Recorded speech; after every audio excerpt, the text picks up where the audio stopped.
optic glass. Alrighty guys, welcome back to another episode of Death Curse Society. I'm your host, Red Crank, and I've got the Colonel, and I got Zigzag. Wait. Well, we seem to be missing a Moley, but he may show up later. He's having some technical difficulties. Hopefully he'll come in real soon. But until then, let's go camping. You're going to Camp Blood, ain't you? You'll never come back again. It's got a death curse.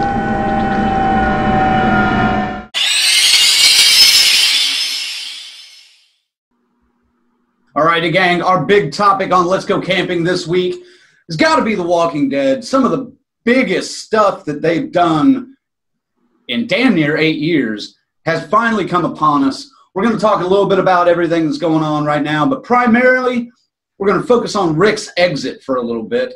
We're going to start with Colonel on this. Colonel, talk to us about the farewell to Rick Grimes. Yes, the farewell to Rick Grimes. Let's set this up a little bit for the folks who may not have seen it. Spoiler alert. Big spoilers. Be very short. So Rick is leading a herd of zombies away and runs into another herd of zombies. Uh-oh, this horse gets spooked when he's playing Red Dead Redemption 2, and he falls off and gets impaled on an open pipe. Fade to black. We come back. Somehow Rick makes his way to the bridge. Some very nicely set up dynamite on the bridge. He shoots it, blows up. And then in Michael Myers fashion, he falls in the river and floats away, and Ann picks him up, and they take off in a helicopter. Really? That's what we got teased for all season? Really? Oh, yeah. That was such a letdown. Such a letdown. I was really hoping for a nice, good death. But wait a minute, Colonel. So, did you really want or expect Rick Grimes to die, though? Want? Yes. Expect? No. Yes, they deserve to die, and I hope they burn in hell. Well, I mean, let's be honest. I mean, I'm a huge Rick Grimes fan. Have been since season 1. But he couldn't handle his own against the governor. Couldn't handle his own against Negan. He's constantly getting his ass kicked. It's like, you know what? You're a bit of a pussy. Why don't you just go ahead and die already? But, of course, are they going to kill him off like that? No, because it's Rick Grimes. Everybody loves Rick Grimes. He's untouchable, just like fucking Daryl. Let's be honest. They're two untouchable characters out of the entire show. Ziggy, you got anything to add on Rick's exit?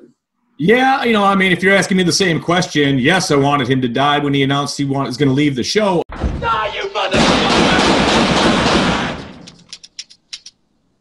I just didn't see how they were going to do it. You know, I mean, this guy is the focal character from the beginning of the comic books into the show.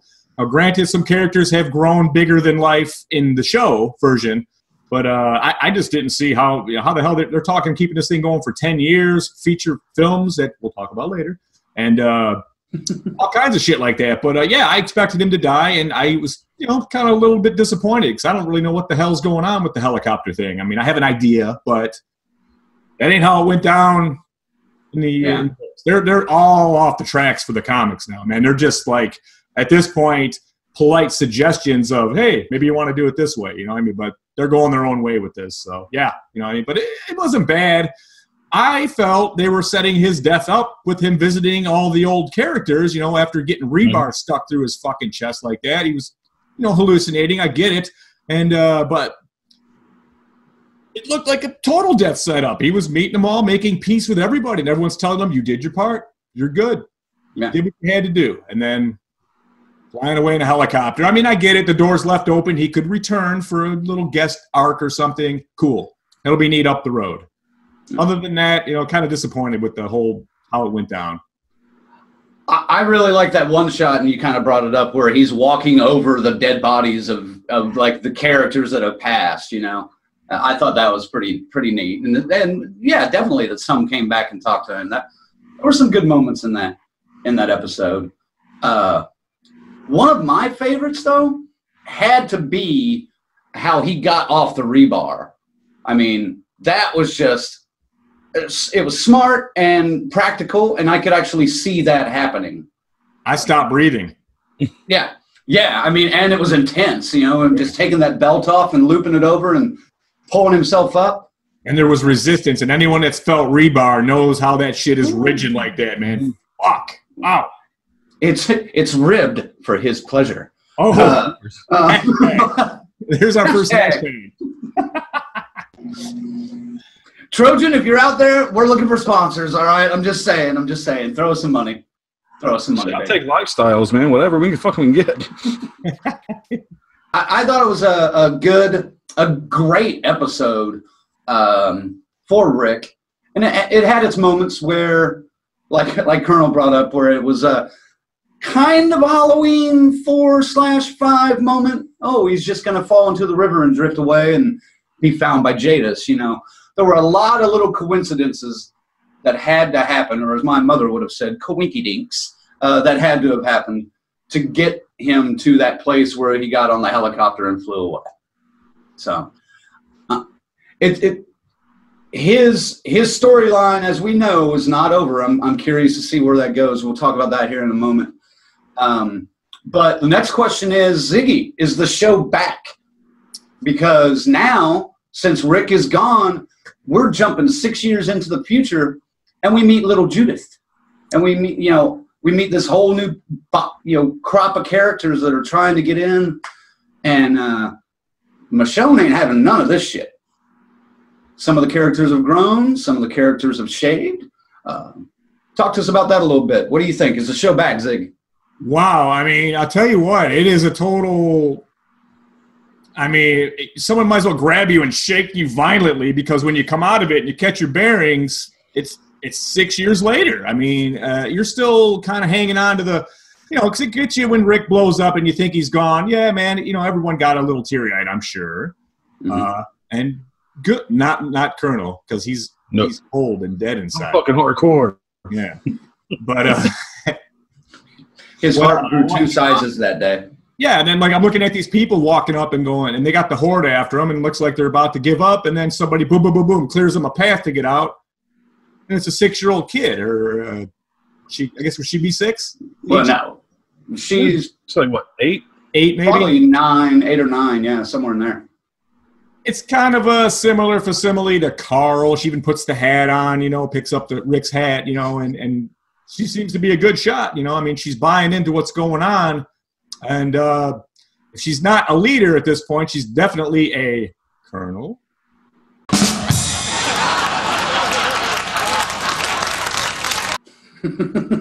That was terrible. I'm sorry. Hey, at least you noticed it was terrible. So go on.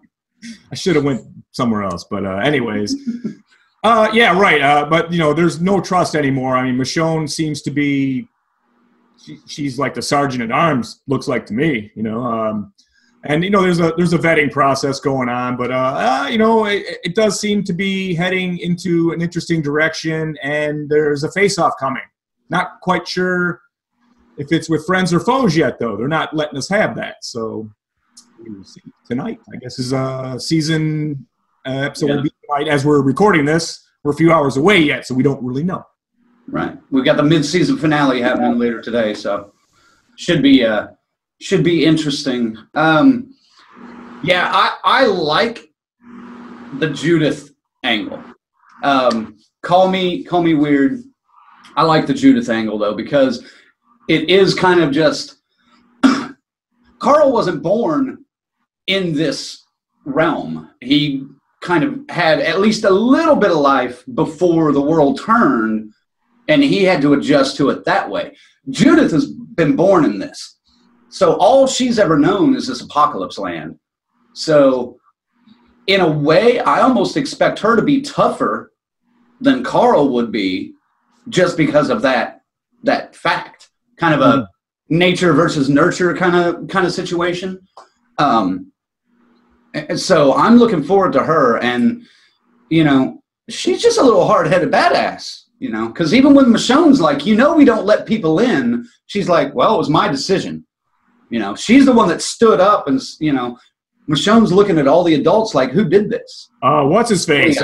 What's his name? With the beard first said, yeah, I made the call. And she's like, but it's not your call. And then the kid, she's like, well, I made the decision, and they're like, right. But I have to, they also, there was a confirmation last night that I was never really sure on, and when Rick was having one of his little out-of-body experiences with Shane, there was confirmation. He said, "How's my daughter?" Did you catch that? You know, I mean, it's like, I mean, it's hard to miss, but I mean, Rick even went like, "Yeah, she's got your nose." You know what I mean? It was like kind of like, oh man, this is kind of like holy shit. You know, it's been in the back of Rick's mind forever, and I assume they're trying to say, you know, when you die, all that little shit kind of comes forward. You know, whether it be, you know, good news or bad news, you're gonna get it.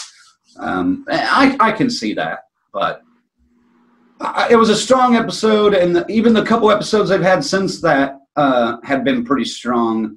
I don't know if I would necessarily say the show is back, because it's not just my opinion to make. Colonel, what do you think? Is the show back? It's a strong possibility. I'll need to see more before I make that decision. So it's kind of like, let's be honest, I don't know about you guys, but I feel like Fear the Walking Dead has been superior to Walking Dead for the past few seasons, because they kind of like wiped out their entire cast from the beginning and started it. And that's kind of like what they're kind of doing now with Walking Dead. I like to see I don't know. I can't make a decision yet. I gotta see how the season ends up before I can give you guys an opinion on that. It does seem like they're looking at Fear the Walking Dead and trying things and going, oh, okay, we'll be all right. You know, if it's all right there, we can apply it in a sense here. So, you know, to finish, I never did say, is it back? They're on the right track to being back, because it's been kind of a snoozer here the last couple of seasons. I mean, end of season 7 was outstanding. That was cool with the Negan. And the little Negan thing where Maggie brought him out of the cell and he all crumbled and cowered and everything. What did he grab on that bench? Come on, man.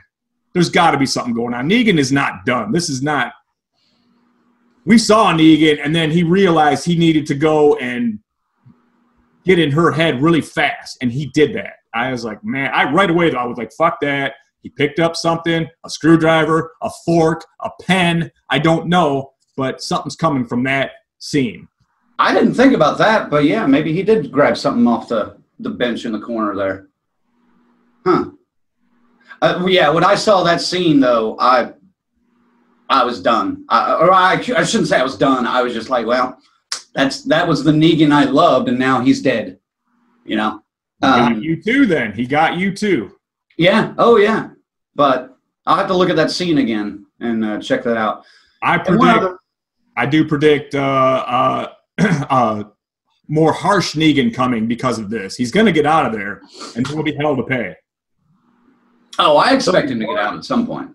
Yeah, he'll get out, and he will be harsh, but I think he'll be more fair. I think he's going to use a little bit of Rick's strategy on all this, because let's be honest, the way the show's going to go, Negan and Daryl are going to be two main focal points. So we all know Maggie's gone. I would love for Carol to be a main focal point, because that's a badass bitch. Like, Carol could do anything. But it's just, you lost your big star. Well, who's your second and third favorite characters? It's been Daryl, obviously, and now Negan. I mean, yeah. So he ain't going to be Negan of old. I think we'll see a little bit of that, but he'll be a new Negan. Well, and he may get released in a way that he has to join them and fight to survive, depending on what's going to happen with this new crop of these smarter walkers that are showing up, which I assume are the Whisperers. Oh, yeah, that's the Whisperers. That's hands down Whisperers. It can't be anything else. We already know. Isn't this where Alpha Beta from the comics show up? They're dressed in the zombies, right? Yeah. Yeah, and there is one shot. There is one shot in the trailer where one of the zombies is turning around a little bit, and you can see the eye, and it looks like there's makeup on, and then you see something just behind where the eye would be out. I kind of glazed over that, because I kind of went, ooh, that wasn't really, I didn't really. Yeah. Again, I was still kind of staggered from the Rick thing, So the question is, who dies tonight? Place your bets. Ooh, man, I don't even know. Can't say. Everybody's on the board. Yeah, except for Daryl and Negan, probably. Yeah, well, yeah, I would assume those two are safe. Man, I don't know. You can't say. No, there's no telling. All right, so basically what happens with Rick? He gets picked up, swept away in a helicopter. Right after the show on The Talking Dead, one of the executive producers, Scott Gimple, he came out and basically said there is going to be at least 3, like a trilogy of full feature-length movies for AMC, not on the big screen, but on AMC, that follow what happens to Rick after he leaves this universe of The Walking Dead. So it's not that Rick Grimes is dead. It's just him. It was his last few episodes of The Walking Dead TV series. He's still going to be involved in the story in some way. Scott Gimple went on to say, these films are going to be a big evolutions of what we've been doing on the show with the scope and scale of features. We're starting with the first part of the continuing story of Rick Grimes. There is much more on the way, featuring yet unseen worlds of The Walking Dead and faces from the show's past, as well as new characters we hope to become favorites, told by The Walking Dead veterans and emerging voices. We want to break new ground with different, distinct stories, all part of the same world that's captured our imagination for nearly a decade of the dead. Yeah, sounds good. Sounds kind of flowery or whatever you want to call it. But I'm kind of excited about it. I think it could be interesting.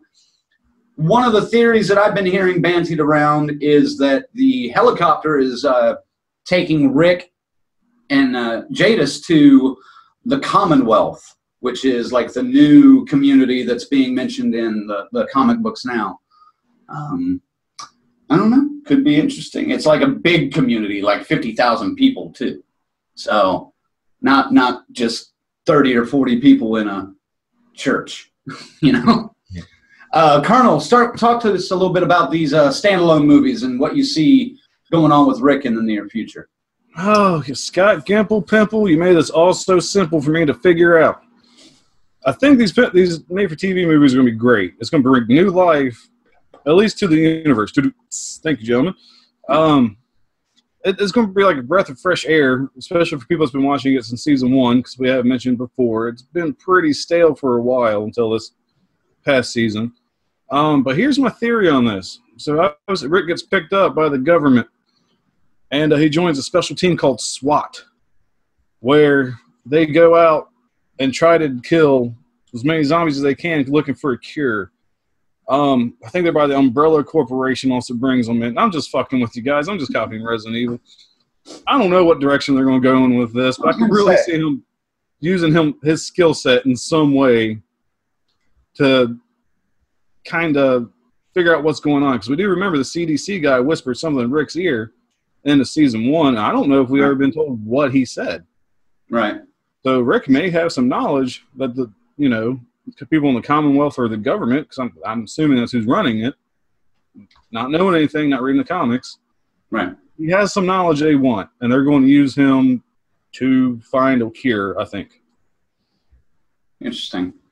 Zag, you had a point there.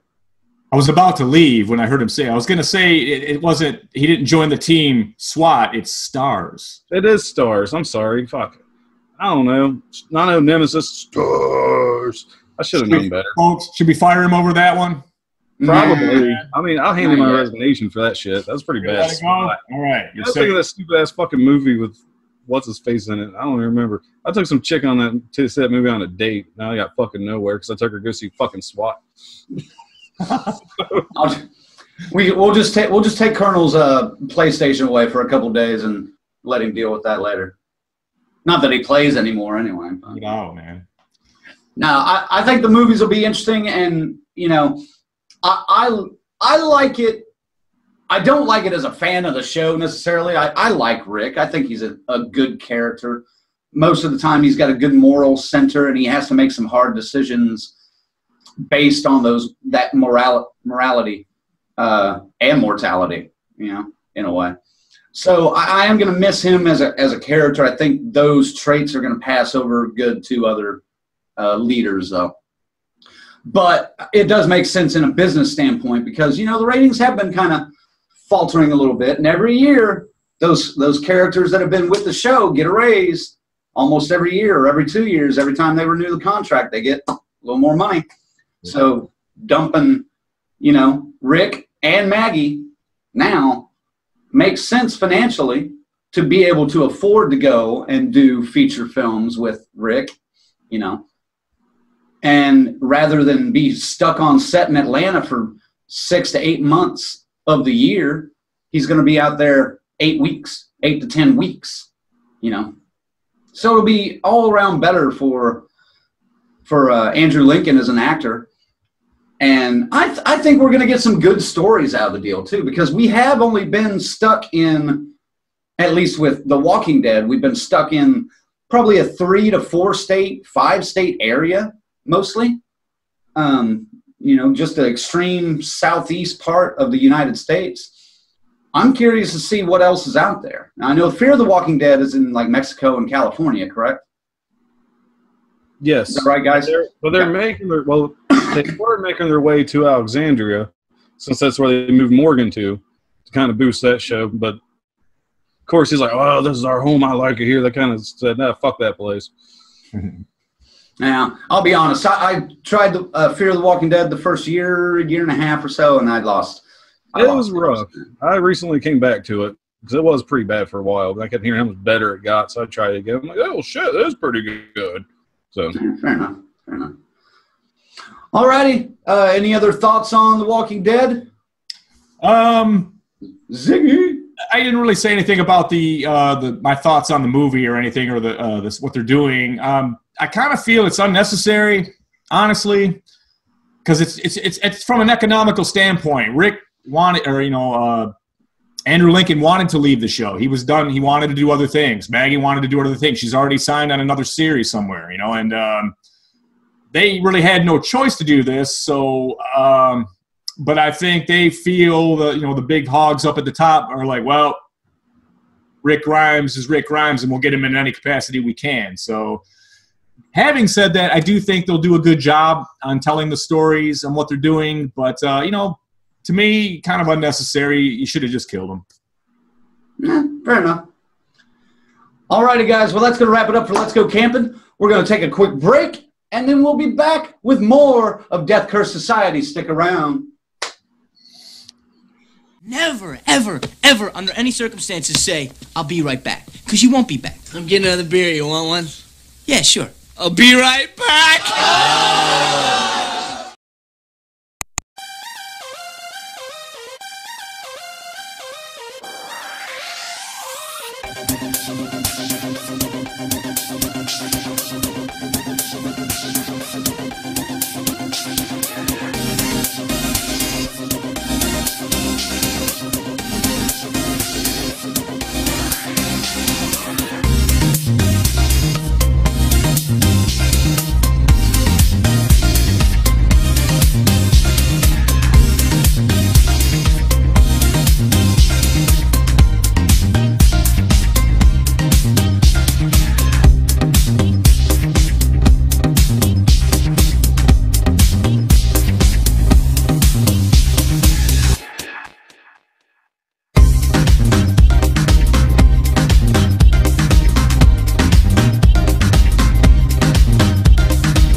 Hi, this is Danielle Harris, and you're watching Death Curse Society.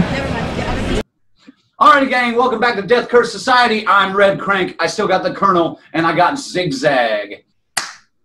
We got lots of little bitty news to talk about. Well, a little bitty. We're going to talk about it for a little bit, I'm sure. But we got some stories around the campfire to talk about. I don't want to scare anyone, but I'm going to give it to you straight about Jason.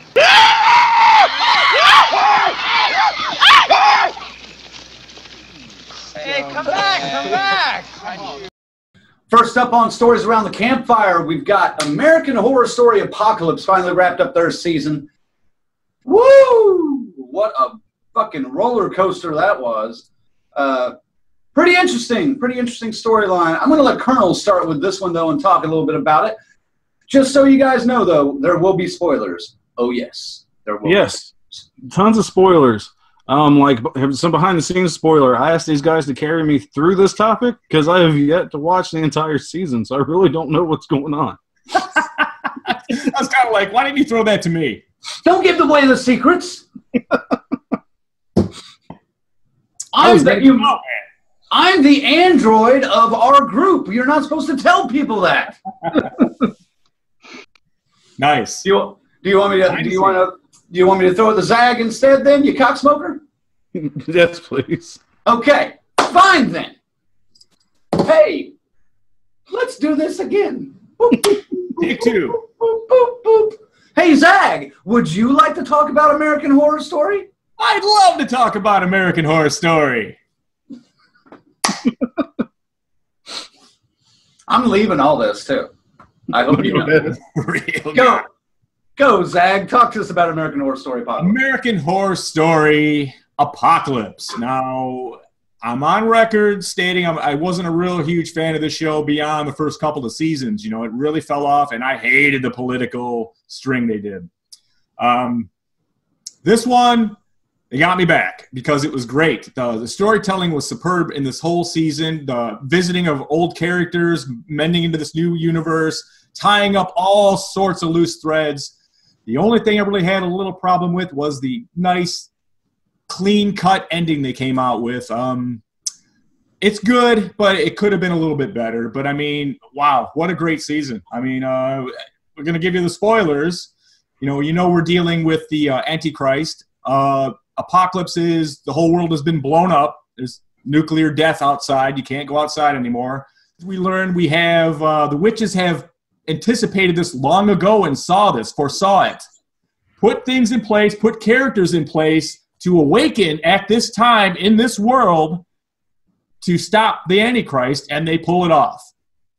How they do it? They go back in time and kill him as he leaves the murder house as a teenage boy. Mm. That's how neat and clean it was.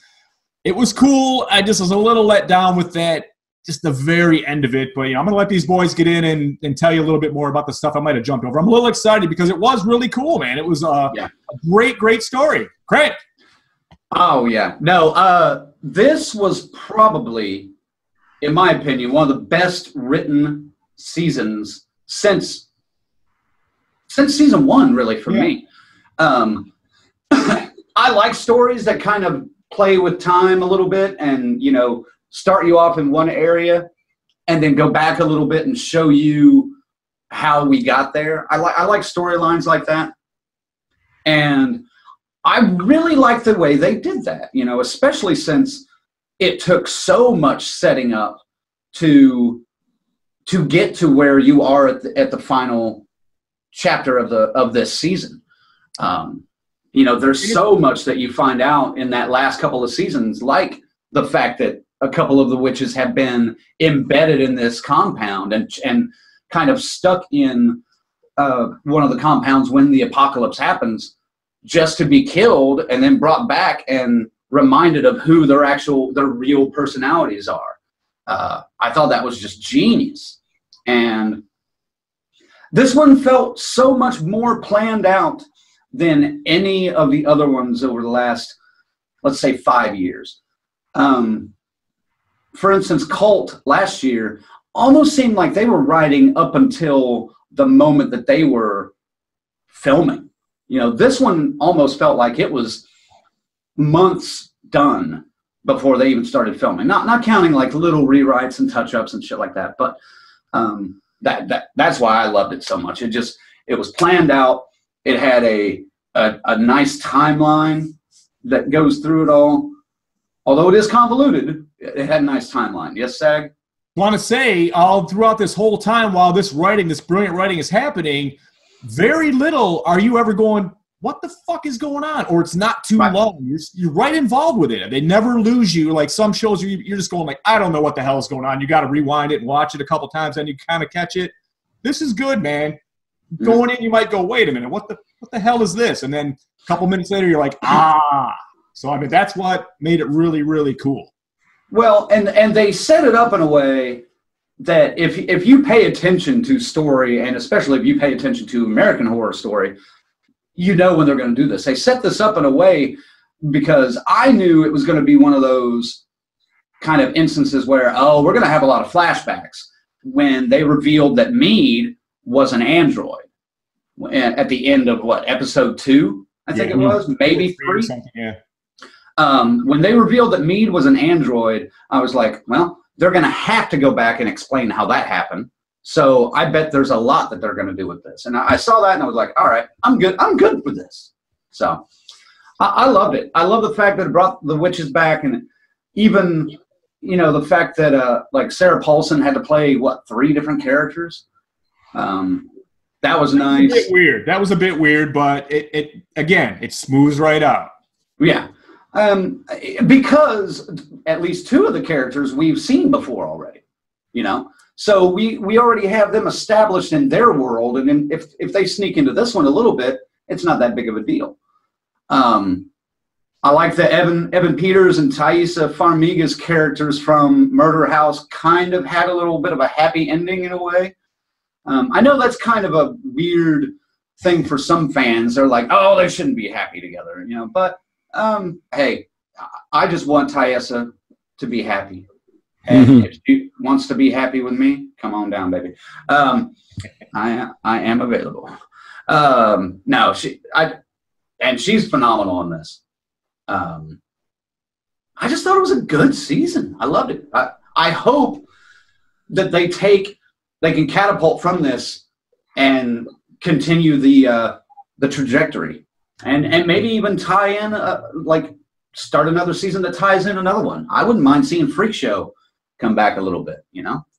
Right. I don't, I mean, that does a bit disheartening to me that we're not going to see these characters probably again when the next one starts, you know? I mean, it is a little bummed me out because it's like, man, you know, it was so fucking good, man, and the way it played out, you know? I mean, I'll say this, guys, you know, I gave you the shit when you fucked it up. You got me back, man. 8.5 out of 10 on this season, guys. Well done. Yeah. But like you, I wasn't necessarily a big fan of the ending. I thought it was too simple to just run him over, even though she did it like 3 times.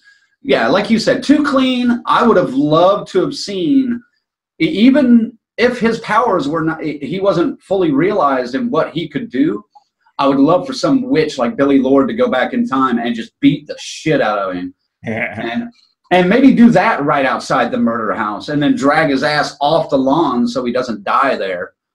I love that they brought Jessica Lange back, and she was still the same hardcore bitch that she was in season 1, and I loved it. I had a crush on her back in King Kong days, baby. I mean, shit.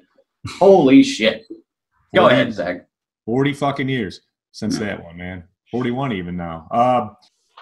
They do utter the line during the show at some point that this shit can't be changed. It's going to happen regardless. If not now, it will happen again in the future. And they do give us that. And a couple of people we meet in episode 1, we see how they work out in this. Now that the Antichrist is gone, things are starting to regrow. Well, not so fast. Well, it's an alternate timeline.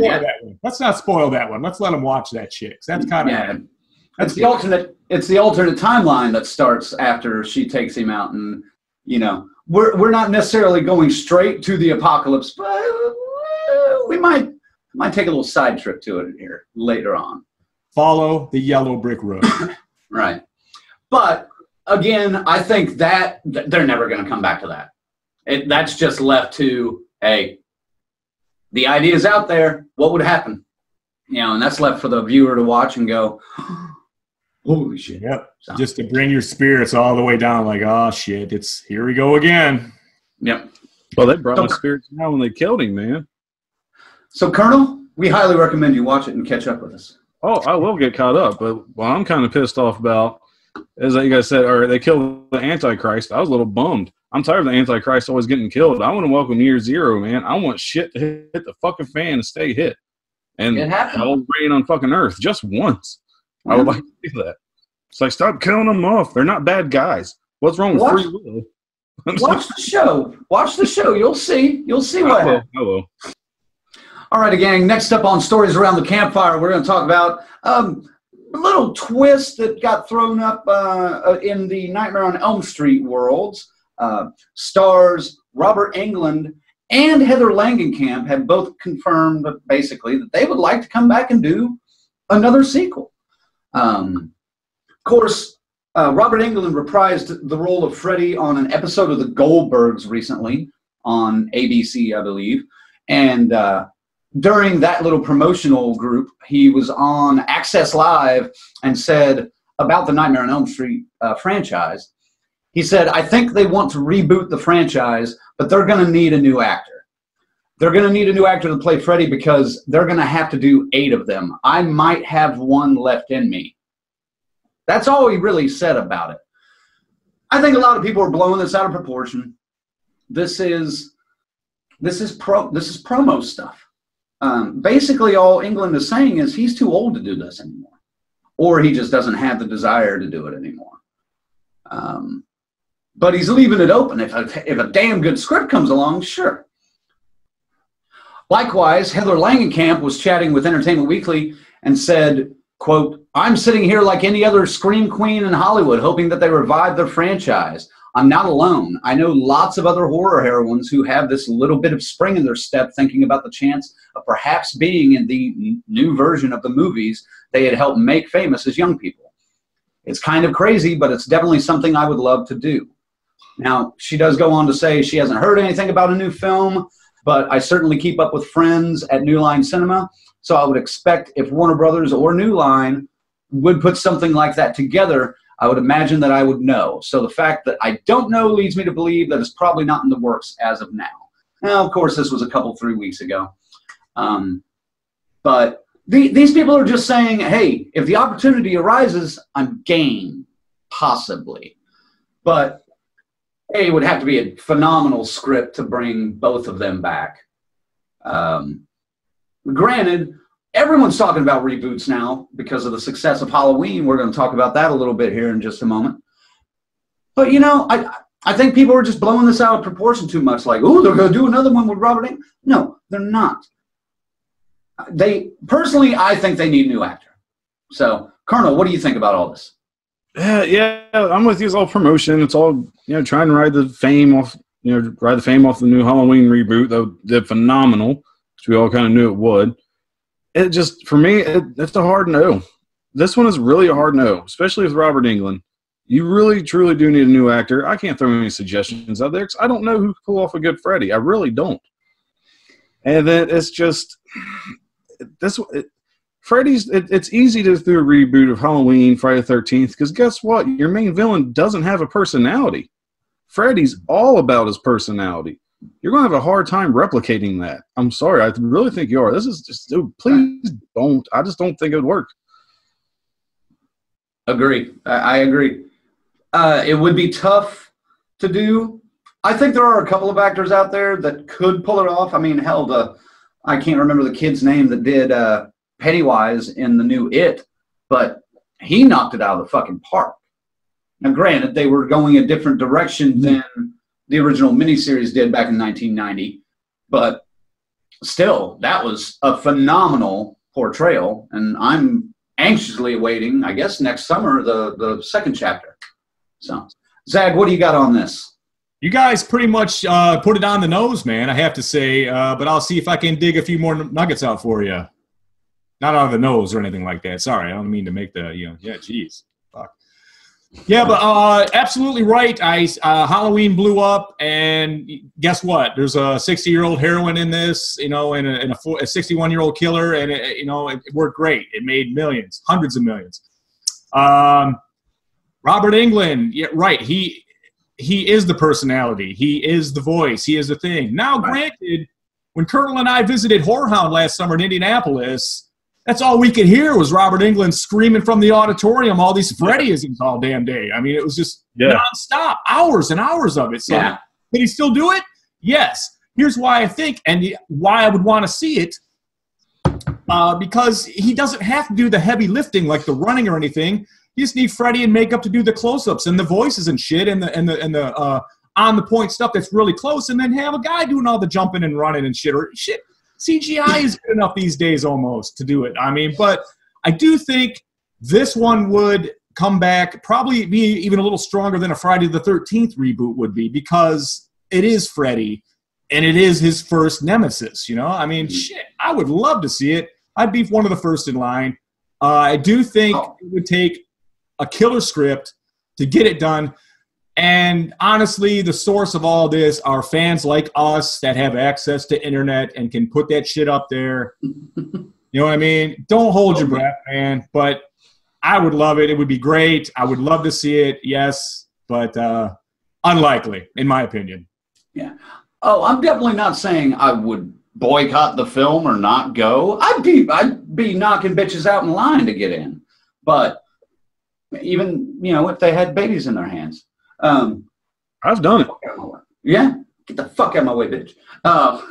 But I'd still go see it. It's just it wouldn't be as up on the excitement level as something, say, like Halloween was for us a month or so ago. You know, I think it needs. The only people bringing Robert Englund and Heather Langenkamp, the only people that serves are the old fans. And not only do horror movies now, especially if they're rebooting, have to kind of, you know, succumb to what they want, what the old fans are expecting, but they also have to drag in new fans too. You know, if you're rebooting a franchise like A Nightmare on Elm Street and expecting to make 5 or 6 movies over the next 12 years, you need to bring them in heavy, and I think a new actor could still do it. The one guy that I've seen kind of a not very well known was in that Mad Max Fury Road, and I want to say his name was is Nicholas Hoult. He's just got this thin face, and he's a pretty intense little actor. I think he could do some things with that. And it wouldn't necessarily be as Robert Englund-y humorous, but he could have some personality to it and still just be terrifying. Because, as we all know, after about the 3rd movie, Freddy wasn't really scary anymore. He was cartoonish, starting around the 4th one especially. That's all the fucking one-liners they kept feeding him and shit, man. Yeah. They could have still made him scary. They just, you know, they just rode the fucking pop culture thing of it, you know. I mean, some of the one-liners are great. I mean, hell, we use them in some of our promos. But you know, it just I want a world built from like a Wes Craven style frightening story and kept that way. Because I mean, 2 was just awful, 3 was decent, and then bleh. Now, the reboot that they did a few years ago with Jackie Earle Haley, I didn't hate him as Freddy, and the internet demanded and made that happen to him to get that role. It wasn't his fault, man. That script was fucking bullshit to try to reboot a monster franchise like that. You almost have to do what Halloween did and bring some of those classic characters back and introduce us. Now, we have a whole crop of other people if they want to take Halloween in another direction. Mm-hmm. You can follow this blueprint and it'll fucking work, man. Oh, yeah. Yep. But besides the script for the reboot of Nightmare being just terrible, they went back and recreated a couple of just classic scenes that were done practically, like special effects, practical special effects, and did them with the CGI, like the face coming through the wall. That pissed me off more than the script did, to be honest with you. We're down with Nightmare on Elm Street. We just want it done right, and if we need Freddy and Heather in there to get it started if you're going to do another 7 after that, okay? You got to figure out a way. If you're not going to do it that way, you got to start with a scary script with a scary actor, and we'll be there, okay? But, man, if you fuck us again, man, you're out. Very true. Will Ferrell was Freddy Krueger. Fuck you. You know what? Bye. I don't need you fuckers. The Colonel Show. Woo. Last topic on Stories Around the Campfire. Greg Nicotero and Shudder are teaming up to bring us a new anthology series of Creepshow. And I'm really excited about this. I really can't wait for this. I have not subscribed to Shudder yet, but this will probably be the thing that gets it. Okay, the series is scheduled to debut sometime on Shudder in 2019. We don't really know anything else. Greg Nicotero has said that Creepshow is a project very close to my heart. It is one of those titles that embraces the true spirit of horror, thrills and chills celebrated in one of its truest art forms, the comic book come to life. I'm honored to continue the tradition in the spirit which it was created. I'm super pumped for this. I love the original movie done by George Romero. Stephen King was even in it. Leslie Nielsen in a rare dramatic turn. We all know him from the Naked Gun series. But yes, Ted Danson was in it. There were a lot of Adrienne Barbeau. Boo! Smart girl right there. Boobs aplenty. Boobs aplenty. But yeah, so talk to us a little bit about this, Ziggy. Yeah, man. Creepshow in incapable fucking hands. Not that abortion that was Creepshow 3, okay? Man, what a fucking... The best thing about that thing was the title. That was it. I mean, that was it. Once you said Creepshow, thank you. I'm out.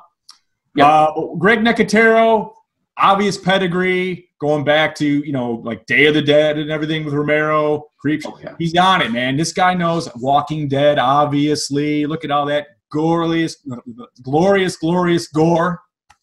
How could this miss? This is a win-win any way around. I don't see how they could fuck this up. I don't see it. It's impossible. With this guy in charge, this is going to be a fucking monster hit. Well, and one of the things about it, like you said, how can this miss? It's taking a route that gives it the least consequences if it does miss, you know? The bar is kind of, no offense to Shudder or anything, but it's not like it's sitting on, you know, everybody's cable package when they turned it on, or on their streaming devices. You got to go out and find this and subscribe to it to get it. And it's very genre specific, which is fine with me. But so I think it'll be fine. Sounds like a passion project, though, too. I mean, and if it's on a smaller platform like this, he can do what the fuck he wants. You know what he's going to do. Oh, yeah. He's already... Gore, man. Yeah, and he's already talked about, you know, the episodes aren't necessarily going to be locked into like a 30-minute story or an hour story. They can be, one might be 20 minutes, one might be 2 hours. You never fucking know, and there's no restrictions on it, and that's cool. Project, baby. Oh, definitely. I think it's been confirmed that Stephen King and Joe Hill, along with the guy that wrote Bubba Hotep, Joe R. Lansdale, are all three involved in pieces of these anthologies. So I'm psyched about it. Have you guys seen the poster? Yeah, that's fucking sick. The poster looks sweet too. Throwback to the original movie and even the old comic books and stuff. Colonel, get in here. Talk to me. All right. I'm like you guys. I'm fucking pumped for it, man. When's the last time we had a great horror anthology series on TV? Tales from the Crypt? I know they've tried a couple times, but they've all fell flat on their face after a season or two. And Shudder, I mean, I'm a little late to the Shudder trend. I recently got on it just because of Joe Bob Briggs' Drive-In Theater. I've always been on there, bringing back my flashbacks from fucking Monster Vision on TNT when I was a kid. I'm like, yeah, Joe Bob Briggs. Hell yeah. I've been watching it for that. It's going to be perfect. Like you guys said, he could do whatever the fuck he wants. Language, gore, etc., etc. It's going to be fantastic. I don't think they're going to fuck it up. It is in very good hands. Very good hands. I think this will attract the new generation of actors to get involved, too, that are fans of this kind of thing as well. I mean, I see this being as big as the 2 first movies were. Yeah. I think it'll be pretty good. And this is definitely one of those things, along with the Joe Bob Briggs deal, that will push this up a little bit more for Shudder. I know that Joe Bob got them a good subscription punch, but I think this will, you know, push them even further. So hope your servers are solid, not like Friday the 13th. I didn't get to see none of that until the next day. I forgive you. Yes. This time. All righty, gang. That wraps it up for Stories Around the Campfire. We're going to take another quick break, and we'll be back to wrap up the show right after this. I'll be right back. Don't get dressed.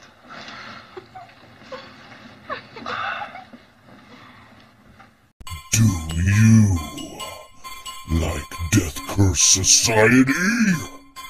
Support the DCS by advertising with us. We have several different ways to advertise.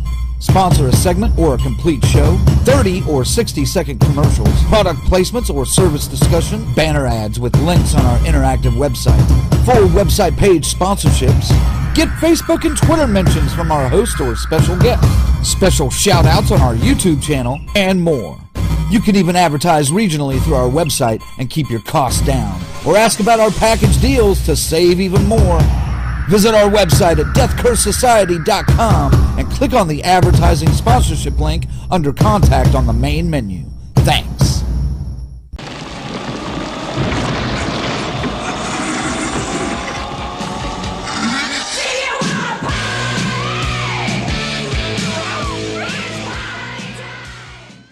Hey, welcome back to Death Curse Society. Thanks for sticking around with us a little bit. Now, it's time we hear from you. Let me ask you a question. Little pigs, let me come in.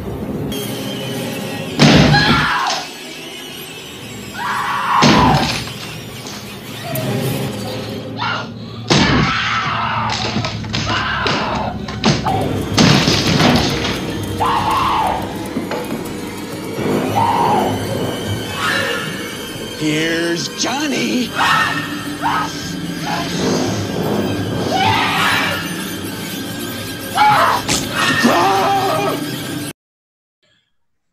Well, we got a question right now from Iceman316 Sub-Zero. He sent in a video. Check this out. DCS, got my new hoodie in the mail. Thought I'd show y'all. I love it. Got all sorts of horror icons. Everything. Okay, I got a question for y'all. If you could be one horror icon character, who would it be and why? Alright, peace. DCS out. Hey, Iceman, slick jacket, man. I dig that. I like that. It's a little loud for my taste. I'm pretty, monochromatic kind of clothing wearer. But unless I'm going to church on Sunday and then I got my purple suit on, bitches. But that's a whole different story. No. Hell no. That's a whole different story. No. But, okay, but for your question, what horror icon would you be and why? That's a interesting one. I'm going to start with Ziggy on this. Ziggy! Yes. I'm on record. I mean, I'm assuming he means one of the bigger ones. I mean, there's many I would choose. I mean, Tall Man comes to mind, Bub from Day of the Dead. But we're talking about the big ones, Leatherface, Freddy, Jason, Michael, that kind of thing, Candyman, whatever. Probably, Michael and Jason, my favorites. But the smartass in me has to say Freddy Krueger, because I would have a ball with that. Fucking people up and cutting one-liners all the way, bad ones at that. Terrible one-liners. They're almost like, oh my God, just go ahead and kill me. Just, geez, that was awful. You know what I mean? When did Freddy Krueger start using dad jokes? I mean, come on. Damn, you know what I mean? It'd be unlimited foot bathery being, that would be you. That'd be me. That would be you, definitely. I could see that. Colonel, you got anybody in mind? As much as I want to say Jason, because he is my all-time favorite slasher villain, as he is like most people. I mean, it's fucking Jason. But for discussion, I would say Leatherface. So let's be honest.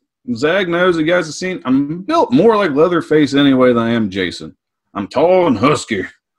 And I'm kind of from the South. So I know about how it is to smell cow shit in the morning.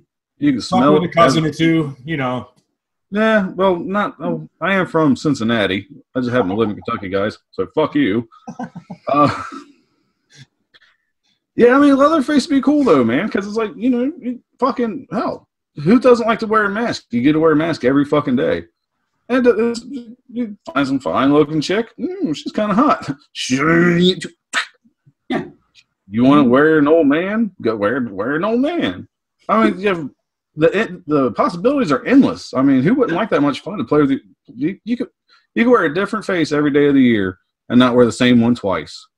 There's only 6-7 billion people on this planet. Just fucking have fun. Go at it. Just slaughter and skin them up. And yeah, I don't know. Yeah, Leatherface. Just what do you think the inside of a face smells like? It probably smells like a foot bath if I had to guess. Yeah. I would think, hey, wait a minute. No. This guy is a taxidermy guy. He's taking them off. He's treating them. He's probably, you know, putting some kind of iodine on something to dry it out. Okay, if I had to make it a certain scent, I'd pick like lilac or lavender or something. Really attract the ladies. Play some Barry White. What's good on? But hey, baby, what's good on? Let me cut you up. What the hell is wrong with you guys? The inside of a face probably smells like a Louisiana Taco Bell dumpster on the hottest fucking day of the year, with it wide open, like just that smell wafting out. But that's all I could think. I mean, a man can dream, damn it. A man can dream. Lilac? All right, fucker. That's just, you're getting a little weird now. Oh, just now? Yeah, just now. Put us back on, baby. What do you got? Me? I'm going to go out a little bit outside the box. I would probably prefer to be, I'm not a camper, so I can't be Jason. I'm just not a camping kind of guy. I would probably pick Jack Torrance from The Shining. I like to write. I like solitude. I'm not a big people person in many ways. I'd rather have somebody than Shelley Duvall there, but I mean, if she's the only chick that's there, I'd fuck the shit out of her 6 days from Sunday, you know, as often as I needed to. Spur my writing. Can you imagine the Popeye role playing that would be going on there at the old? I would definitely do some Popeye role play. That's I'd definitely get in there. I'd be like eating my pussy like that, you know. Just that's it. That's the hashtag. How do you spell that? Figure it out, man. But yeah, I would pick Jack Torrance because I like to write, and you know, I grew up in a motel, so I think a hotel living is the thing for me. Got a fucking bar there that's kind of stocked if you're, you know, tripping acid and whatever. So that'd be my pick. Woo! Jack Torrance. All right. Well, hopefully, Iceman, I hope that answers your question for you. Thanks for tuning in and sending us your question. If you guys have a question, make sure to get it to us on social media. We always got a post out there asking for questions. Send them our way. Let us know what's up. Send them by video question, too. Videos. Yeah, we like the video. It takes you 5 seconds to shoot one. And yeah. Then we can show your mug off. Well, we show these ugly mugs off every other week. Oh, well, you guys might be fucking good looking, other than like us. We'll put you out there. We'll make you famous. I'm at least better looking than Shelley fucking Duvall, motherfucker. That is true. If I was desperate. Same shape. Yeah. Well, I mean, Crank, you got to do your hair up in the little bun. Just stop. And don't forget, do not ash your cigarette. Just let it burn. Like this. Just let it go. Fuck all y'all. God damn it. All right. All right, guys. Well, thankfully, with these fucking douchebags, that's going to wrap up our show. Zigzag, send them off for us. Hey, man. Filmora, that's our place where we get all the effects and all the video goodness and little things you get to see. All the magic makes us look, well, still shitty, but the stuff around us looks pretty damn good. You can get it there. Filmora, that's your place to go for your video gloriousness. Woo! Absolutely. Colonel, talk to him. Okay, I just want to remind you guys, not only do we have a YouTube channel, please visit our website at deathcursesociety.com. Get caught up on future episodes. Submit your Let me ask you a questions. Take a look. Do what you want. We're also available on Facebook, Twitter, Instagram, and Zach, or Frank, why don't you do me a favor? Why don't you give the people a nice little twirl? Get a nice little twirl there.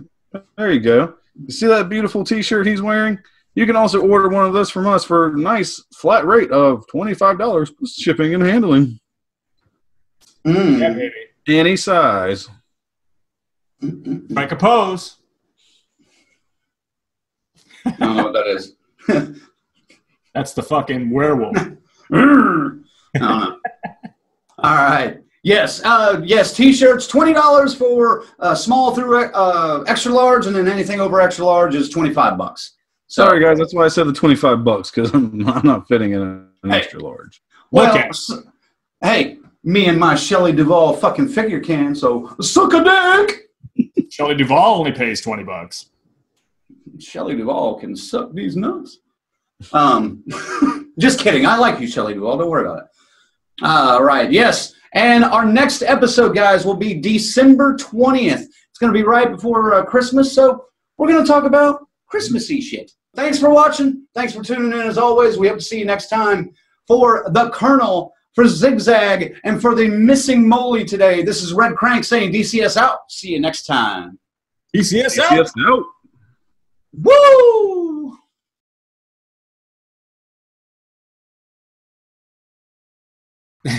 They do give us the try that again. Get that dick out of your mouth. Get that dick out of your mouth, exactly. Barfing up a lung over here, man. Give me a break. Now, yeah, man, the reboot. Oh, sorry, Colonel. Did you have something? Yeah, Colonel, jump in here for a minute. Me? One of you motherfuckers go. Okay, here I am. Yeah. You all right, Hey, Colonel? you guys, viewers out there, shit, Colonel, you got something to add? You got something to say, motherfucker? I had to kick my kid out of the fucking recording studio. Get out of here now. We are rated R, folks. Yeah, sorry about that. Yeah, I'm thinking, oh, you know, like, let me actually wind it down. We'll be okay. Go, you can come in and play Mario. Sure, why not? No, I'm eating the pussy all day long, motherfucker.